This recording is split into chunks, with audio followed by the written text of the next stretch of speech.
Sheila Johnson and every WNBA star should thank God every morning and every night for Caitlin. Skip Bayless just went ballistic on the WNBA, and all of Caitlin Clark's haters in the sports world is shook. The legendary journalist and commentator isn't holding back, calling out the bizarre responses to Clark's Time Athlete of the Year award. Here was her greatest achievement. The biggest reason she was chosen Athlete of the Year by Time: Caitlin Clark lifted the WNBA into the national consciousness, made it a thing for the first time. People everywhere were talking about the WNBA in ways they never did before. Here's where it gets interesting. Once upon a time, Bayless was one of Clark's biggest critics. Yeah, that's right. So how did Bayless suddenly become one of Clark's staunchest supporters? And why is the WNBA acting like Clark's success is a problem? We'll answer those and more in this video. Are you ready? Let's go. Skinny white girl was the best thing that ever happened to the WNBA. She's already the most exciting and entertaining player in the league, the entire league, the one you can't take your eyes off of. Caitlin Clark's ascent to Time Magazine's Athlete of the Year for 2024 should have been a moment of celebration for women's basketball. Instead, it sparked a firestorm of controversy that's left the sports world reeling. You'd think everyone would be cheering for this historic moment, the first time a WNBA player has clinched this prestigious title.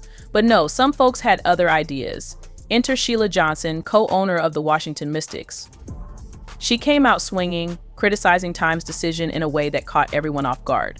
Johnson said she did not agree with Time Magazine making Caitlin Clark the first ever WNBA player to be Athlete of the Year, and with putting Caitlin Clark on the cover. Johnson said the entire WNBA should have been chosen as the League of the Year, and that numerous stars should have been put on the cover. Johnson argued that singling out Clark was a mistake. In her view, the entire WNBA deserved this recognition, not just one player. She didn't stop there, though. Johnson went on to claim that focusing on Clark could create hard feelings among other players in the league. She said the WNBA has a long legacy of black stars and that, and I quote, "Something clicked with the WNBA last year because of the draft. It's not just Caitlin Clark, it's Reese," as in, of course, Chicago's Angel Reese. Johnson said, and I quote, "There's so much talent out there that's unrecognized, and I don't think we can pin it on just one player. When you single out one, it creates hard feelings," end of quote. But wait, it gets even more complicated. Johnson took it even further, hinting at racial undertones in the situation. She expressed concern for players of color, who she believes are equally talented but haven't received the same level of recognition.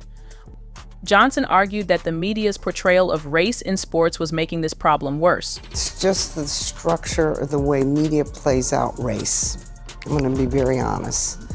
I feel really bad because I've seen so many players of color that are equally as talented, and they never got the recognition that they should have. And I think right now, it is time for that to happen.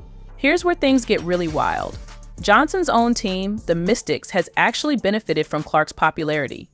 Games featuring Clark's team, the Fever, have seen record attendance. So Johnson's criticism seems to fly in the face of the very success her team is enjoying thanks to Clark's star power. Ready for the ultimate irony about what Sheila Johnson said about Caitlin Clark? Last season, for Caitlin Clark's 2 visits to Washington, the Mystics moved the games from their little home arena, which seats a little under 5,000, to the Wizards Arena, which officially seats 20,356. And thanks to Caitlin Clark, Sheila Johnson's Mystics drew the WNBA's biggest crowd of the year and the WNBA's 3rd biggest crowd of the year. Bayless isn't known for pulling punches, and he certainly didn't hold back here. So the Mystics went from about 5,000, averaging about 5,000 for all their other home games, to an average of 20,500 for the 2 Caitlin visits. What? I mean, Sheila Johnson should, I don't know, at least send Caitlin some flowers, because she never gives her any flowers in interviews for sure. But no way should Caitlin Clark and Caitlin Clark alone be on the cover of Time, or so Sheila indicated, and I say baloney to that. She took control of the narrative. In a bold and groundbreaking interview with Time magazine, where she was named Athlete of the Year for 2024, she dropped a truth bomb that sent the media and the world into a frenzy. Feels the need to acknowledge her white privilege. Basically, she's sorry she's white. She feels really bad about it, though, so you should give her a pass. In a world where accountability is often ignored, Caitlin Clark dared to admit that her success wasn't just about her relentless work ethic. It was also shaped by the privileges she was born with. And if you think that was the end of it, buckle up, because Clark wasn't stopping there. Favorite player was Maya Moore. I know what this league was about. And like I said, it's only been around 25 plus years. So I know there's been so many amazing Black women that have been in this league, and continuing to uplift them, I think, is very important. Clark used her platform to shine a light on others.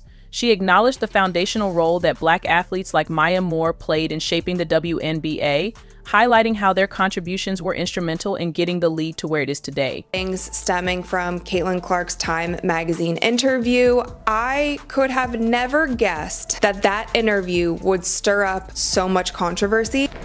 And the world, well, they didn't quite know what to do with her. Some saw her words as a breath of fresh air, an athlete who wasn't afraid to tackle the tough issues head on. Others, however, weren't ready for this conversation and lashed out. The players of the WNBA can't fucking stand her. Why? Because she's white. It's abject, absolute racism. Her unparalleled court vision and revolutionary passing ability elevated her game to a new level, making everyone around her better with every play. She transformed the Iowa Hawkeyes into must-watch television, captivating audiences and redefining what it means to dominate the court. Caitlin Clark's games weren't just selling out arenas, they were shattering viewing records. The 2024 NCAA Championship game drew an astounding 18.7 million viewers, surpassing the audience for many NBA and NFL games. She wasn't just a basketball player anymore, she had become a cultural phenomenon. Decision to make, right? Maybe in any other year, you give this to Simone Biles, because I think her comeback in the Olympics was amazing. I mean, people pretty much did the postscript on her career. And after what happened to her in Tokyo, it's incredible. However, I mean, we've never, ever seen somebody in this way capture an audience, capture a new audience, and be able to absolutely attribute. What truly sets Clark apart is more than her ability to score from anywhere on the court, it's her relentless competitive fire. In practices, she would often stay late perfecting her signature step-back three-pointer. Her coaches later revealed that she frequently arrived hours before scheduled practices, tirelessly working on her game while most people were still asleep. Clark's influence on college basketball extended far beyond her personal achievements. She inspired a movement redefining the sport and showing what's possible with hard work, talent, and an unyielding passion for greatness. Jersey sales skyrocketed, ticket prices soared, and young girls across the country began mimicking Caitlin Clark's iconic playing style. Basketball camps saw record enrollments with aspiring players eager to learn how to shoot like her. Clark wasn't just a star on the court, she was a role model and an inspiration, igniting a new wave of enthusiasm for women's basketball. People don't just listen to her, they buy into her. The reality is that from a marketing perspective, Caitlin Clark is worth more than almost any pro basketball player in the world. Then there are her endorsement deals, which are in a league of their own. Nike, Wilson, State Farm, the big players in the game have all thrown their hats into the ring. Nike reportedly signed her for millions, and they didn't even need a pitch. Caitlin Clark doesn't need to convince anyone of her worth, her name does all the talking. State Farm probably broke their advertising budget just to have her appear in one of those quirky commercials. Wilson, the iconic basketball brand, practically wrote her a blank check. Each deal cements her position not just as a player, but as a global icon. The WNBA just got brutally exposed after Caitlin Clark's insane ticket sales were leaked. Turns out she generates 25% of ticket sales, merchandise, and TV ratings. Clark is basically the WNBA's walking stimulus package, bringing in millions for the league. Yet, despite all the revenue she helps generate, she's only making $76,000 a year. Let that sink in. The WNBA has a gold mine in Clark, but they're paying her like she's working the concession stand. It's a harsh reality.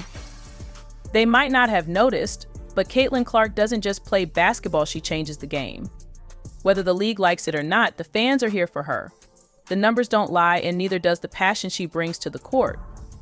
So, WNBA, it's time to wake up, pay her, celebrate her, or watch her take her talents elsewhere.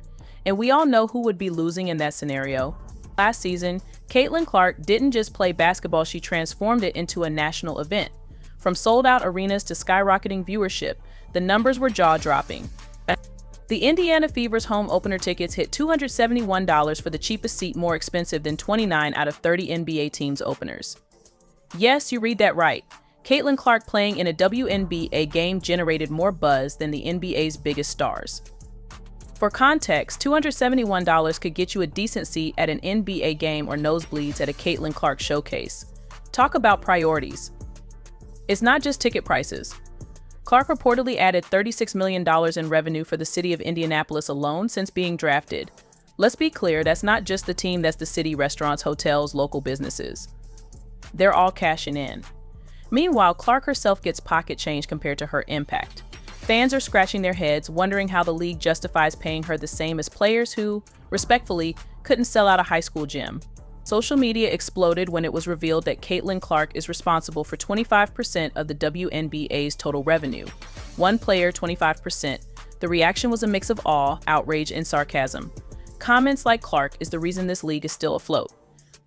And how does she not have her own private jet by now started flooding in? But the WNBA's response? Crickets. Let's not forget the TV ratings. When Clark played, her games often drew more viewers than marquee NBA matchups. For example, one of her college games pulled in 3.2 million viewers, outpacing a Warriors vs. Celtics clash at 3 million.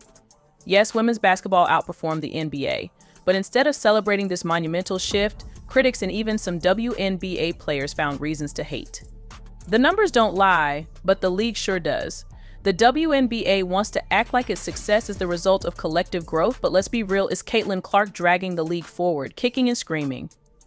Without her, those TV ratings plummet, those ticket sales nosedive, and those merchandise profits evaporate.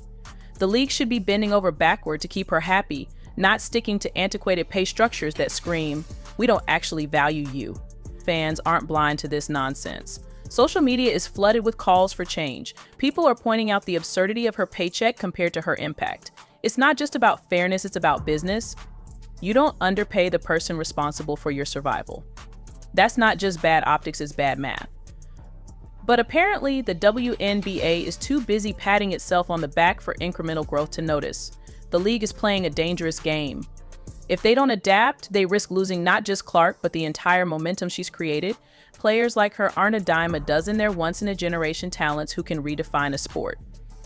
If the WNBA doesn't figure out a way to pay her what she's worth, or at least close to it, don't be surprised if other leagues or opportunities come calling. And when that happens, the WNBA will have no one to blame but itself. Caitlin Clark, the rookie, drops a bombshell after making $10 million off the court. The basketball phenom, who's making less than the cost of a decent SUV in her first year on the court, has turned her modest paycheck into a PR goldmine. While others are sweating over their 9-to-5 grind, Caitlin is cashing six-figure checks just to show up and talk. And get this, some brands are willing to fork over more than the price of a house and fly her across the country just to have her grace their stage, while the WNBA throws her peanuts. Caitlin Clark has turned her off-the-court presence into a financial empire, stacking up $10 million in the process. Yes, that's right, the rookie everyone felt sorry for has more zeros in her bank account than some seasoned NBA veterans. For Clark, the transition from college to the WNBA wasn't just about showcasing her skills, it was about proving that she belonged at the highest level of the game. Critics like Swoops doubted Caitlin Clark's ability to handle the physicality and pace of the professional game, but Clark didn't just meet expectations, she shattered them. Her adaptability against defenses, ability to play through contact, and knack for making clutch plays in critical moments showcased a level of maturity rarely seen in first-year players. Swoop's initial critique of Clark wasn't limited to her playing style, she also questioned Clark's ability to lead a team, suggesting that her individual success might come at the expense of team cohesion. Once again, Clark defied expectations. Her unselfish play and ability to rally her teammates became one of the Fever's greatest strengths, solidifying her role as both a star player and a team leader. Whether it was her chemistry with veterans like Kelsey Mitchell or her mentorship of younger players, Caitlin Clark proved she was more than just a scorer, she was a leader. As the season progressed and Clark's impact became undeniable, Swoops shifted her narrative, focusing on other aspects of Clark's game while avoiding direct acknowledgement of her earlier predictions. This wasn't the first time Swoops' comments had missed the mark, but the stark contrast between her words and Clark's reality only added to the drama surrounding the ongoing feud. Clark's rookie campaign wasn't just a personal triumph, it was a pivotal moment for the Indiana Fever. After years of struggling to find an identity, the team finally had a star who could carry them into a new era. Her hunger to improve, combined with her relentless work ethic, made her a natural fit for White's vision. Caitlin isn't just a great player, she's a cornerstone for the future, White emphasized, cementing her importance to the team's future success. Stephanie White's tenure as the Indiana Fever head coach came with lofty expectations. After years of underperformance, the franchise needed more than just a tactical overhaul, they needed a cultural reset. From day one, White made it clear that her focus extended beyond X's and O's. She wanted to create a winning mentality, build trust within the locker room, and establish a team-first ethos. This philosophy became even more critical in the wake of Sheryl Swoopes' pointed criticisms of the Fever's organization. Swoopes painted a picture of discord, suggesting that players were unhappy and eager to leave. Her claims included sharp critiques of the Fever's management and coaching approach, alleging that the team failed to recognize talent and foster loyalty. Caitlin's hunger to improve is unmatched, White shared. She's not just looking to score points, she's looking to make everyone around her better. White also made it a priority to integrate Clark into the team's existing structure without alienating veteran players like Kelsey Mitchell. Swoops had criticized the Fever for their handling of Mitchell, an unrestricted free agent who had just come off a stellar season. White, however, was quick to highlight Mitchell's significance to the team's success, emphasizing her role in the team's continued growth and stability. Ensuring that Mitchell's contributions were both recognized and celebrated, White's balanced approach helped to dispel any notion of favoritism and reinforce the team's unity beyond individual relationships. She also addressed broader organizational changes that were essential for the Fever's resurgence. White implemented more rigorous training sessions, introduced analytics-driven game plans, and prioritized mental conditioning to prepare players for high-pressure situations.